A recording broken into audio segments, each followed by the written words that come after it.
శంభాజీ మహారాజును తప్పించాలని కవి కైలాష్ పరిగెత్తుకుంటూ శంభాజీ మహారాజ్ గది దగ్గరకు వెళ్ళాడు. గదిలో పంజాబ్ విసరడానికి సిద్ధంగా ఉన్న సింహంలా శంభాజీ మహారాజ్ కత్తు పట్టుకొని నిలబడి ఉన్నాడు. కవి కైలాష్ మహారాజ్ వద్దకు వెళ్లి, రాజే, 20 మంది సైనికులు మిమ్మల్ని సురక్షితంగా రాయగఢ్ వద్దకు తీసుకువెళ్తాం, దయచేసి వెళ్దాం రండి అని అన్నాడు. కానీ భయం అంటే ఏంటో తెలియని ఛత్రపతి శివాజీ మహారాజ్ కొడుకు కదా శంభాజీ మహారాజ్. కైలాష్, కుక్కలు వేల సంఖ్యలో ఉండొచ్చు, కానీ కుక్కలను చూసి సింహం పారిపోదు అని శంభాజీ మహారాజ్ అన్నాడు. కోటలో ప్రవేశించిన మొఘల్ సైనికులపై విరుచుకుపడ్డాడు శంభాజీ మహారాజ్.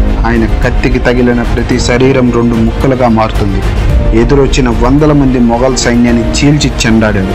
సాక్షాత్తు పరమశివుడే యుద్ధం చేస్తున్నాడా అన్నట్టు గుంట నక్కలను వేటాడుతున్న సింహంలా వేటాడుతూ నరుకుతున్నాడు. శంభాజీ మహారాజ్ ఒక చేత్తో కాదు, 2 చేతులతో మెరుపు వేగంతో కత్తిని తిప్పుతూ యుద్ధం చేస్తున్నాడు.